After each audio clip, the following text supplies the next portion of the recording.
yeah. Please tell me that I can't, that I won't, that I fail, that I'll never make it out, yeah.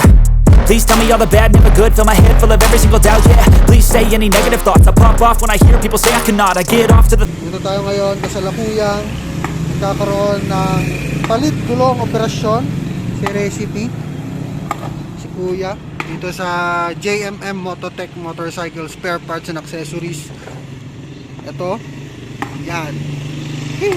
Yo, sa mga tol, nandito tayo sa JMM, no? Papapalit tayo ng gulong sa kasalukuyan.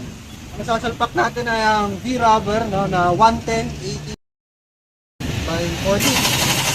Galing kay Mr. Rising Moto Gear. So, salang kayo din sa kanila kung gusto nyo magkabili ng mga pyesa.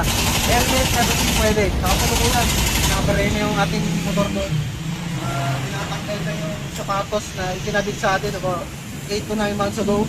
Medyo pudpud na siya, so deserve nyo na ng bagong sapatos. At meron yan nakasama tire sealant. So tingnan natin kung paano sasalpak yung mga ito. Let's go.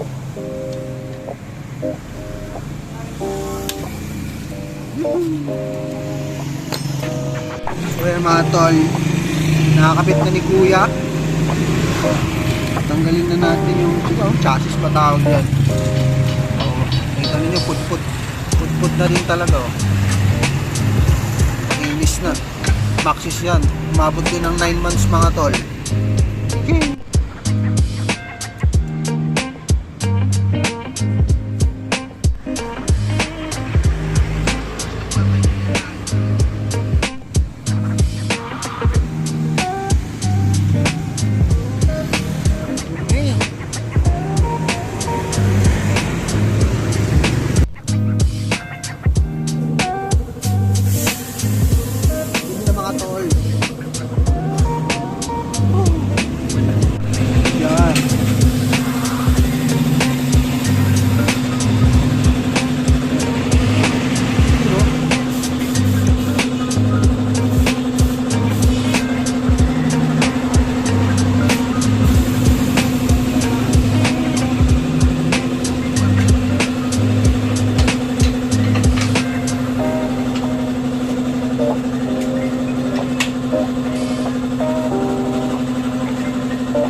Swabe mga pre.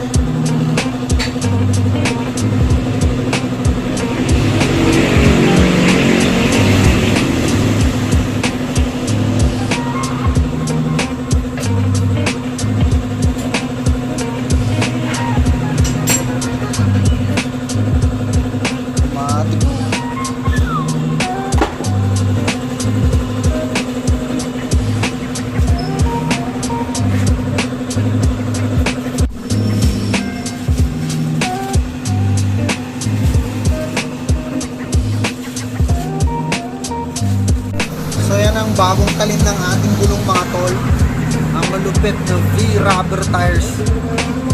Solid mga pre. Nalagyan ni bossing ng konting lubricant para maging smooth ang pagpasok dito sa ating mags.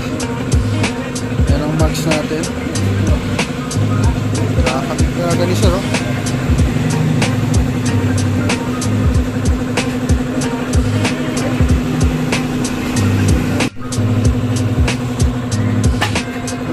Saksak agad.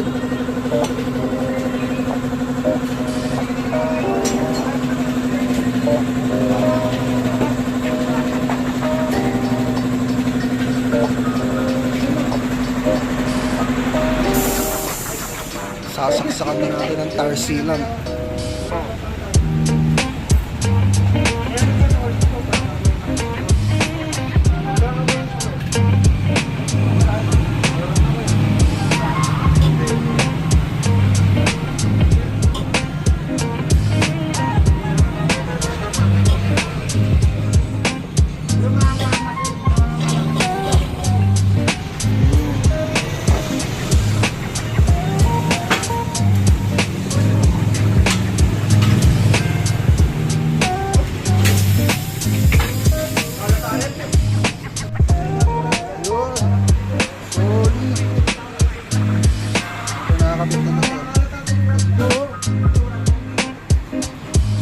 tol, may salpak na yung bagong sapatos yung ating click.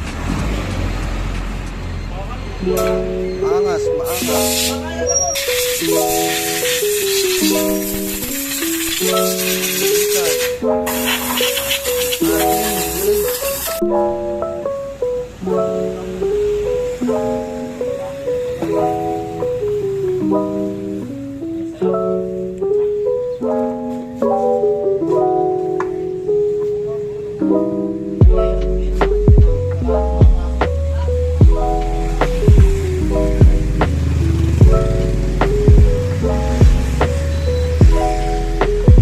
Nakabalik na ni Kuya.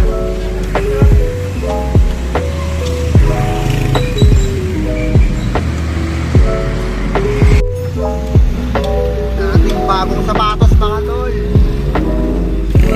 Sumot ulit ang ating takbuhan.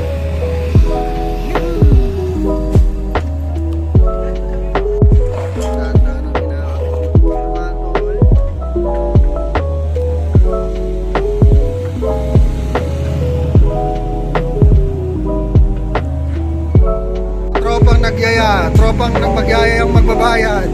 Napasama tuloy ako bumili ng gulong. Helmets. Balikan ulit natin ito mga lord.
Yo, sa mga tol, naikabit na yung bago nating V-Rubber 11080 na naikabit sa ating Honda Click.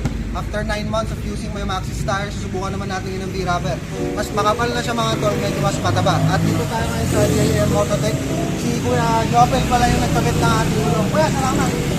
O pag magpapakabit kayo ng gulong, kung hindi man sa kanila nyo bibilihin, or tropa natin na bibili nyo din sa mga tropa natin yung gulong, pwede nyo ipakabit dito. Ang super na bilib ako dito tol, yung makina na nasa likod natin pre, automatic na magkakabit ng gulong. So you won't be scared anymore dun sa mga detagtag na na hindi natin makita. Basta, iba naman kapag machine yung gagawa at may tulong ng tao. So, pakabit kayo dito mga tol. Na-montage ko na rin yung gulong. Yun lang, update lang sa pagpalit ng sapatos ng ating Honda Click. Salamat sa panonood.